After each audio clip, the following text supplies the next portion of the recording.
Hi, this is Adam with Small Town Machine Shop, and today we're back to work on the hydraulic cart. So next thing we're going to do is put a handle on it, because then at least we'll have a movable cart if the hydraulics don't work. I'm sure we'll get them to work. But the next stage is, in this video, we'll get the handle on. We'll plumb in the hydraulics to raise it up, because I know there's at least one repair we need to do in there. But we'll look at that when we get there. So we got some 1-inch square tubing.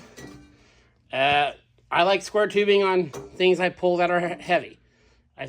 For hand grip, I just feel more comfortable gripping it like that. Plus, we have to mount 2 switches for this, the power switch and the solenoid switch. So it'd be much easier to mount to. And I want the handle to be able to go, past 90 degrees straight up and swivel around. Super easy way to do that. Universals. So, your 2 half-inch universals. They fit really good. And the end of the pipe. Super close up there. Once I clean the cut out there, we'll weld or even red Loctite them together right there. Now put this down here. As you can see, touching there, bring it over. That'll go butt straight up, and I'm actually going to space it out a bit so that it handles like that. That way, I can put a clip thing for storage. So first things first, as most projects in the workshop, we'll go to the bandsaw. We'll cut, I'm thinking an 18-inch handle. We'll see. And we'll get that welded to the rest before we cut the rest to length. This is a 6-foot piece. I don't want necessarily a 5-foot handle on it, but let's get it cut and get welding. And then we'll look at getting this on there. I'll bring you back. So the bandsaw is going to make very short work of this. And I don't use coolant, that's why but I am going to set up a coolant thing for this. As far as all the stuff collecting down in there. But as cheap as I am, I do recommend buying good bandsaw blades.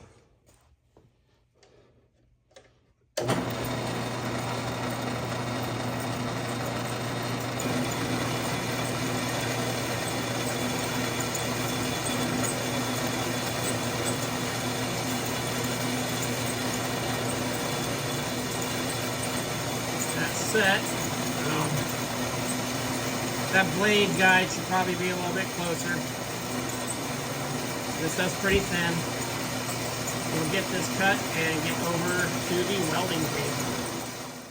Okay, so I skipped a few steps to try to get this done because I also want to mess with the hydraulic pump today. So we got our handle welded on.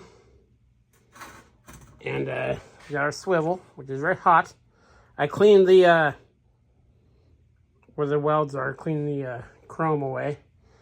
I just got done finished welding that one. So now this is ready to weld onto the cart itself. As you can see, a glove here. Lots of rotation in there. And this all needs cleaned up. As much as it's going to be cleaned up, it's a shop cart. So I welded a 3/4 inch socket in there because that was a very tight fit. Then welded this universal to the socket. Then welded that universal to that universal, and we ended up with an 18-inch handle because that felt really good. And I just kept the length because I was toying with it and I want to be able to push it like back behind machines and stuff. So that's what we did.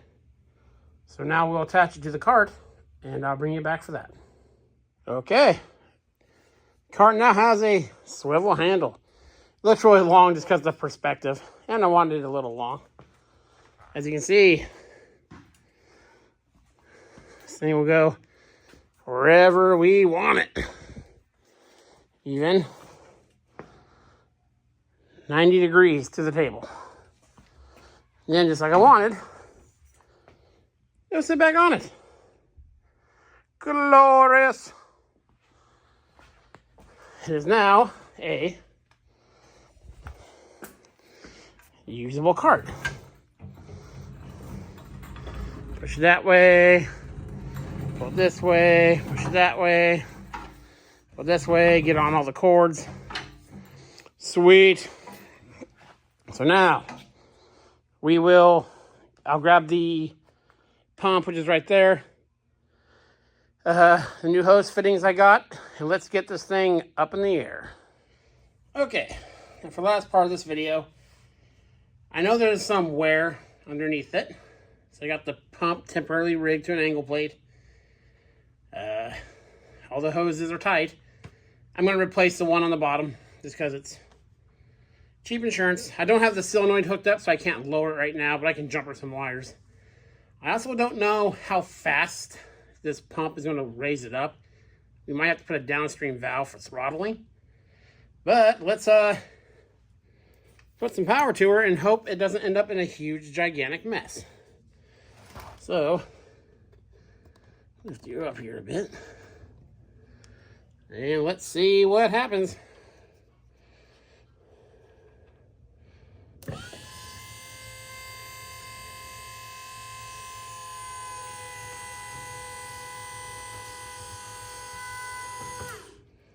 Okay. It was completely empty, so it took that entire container to raise it that high. We do have something dripping. It looks like it's this water. It is. So, let me pause the video.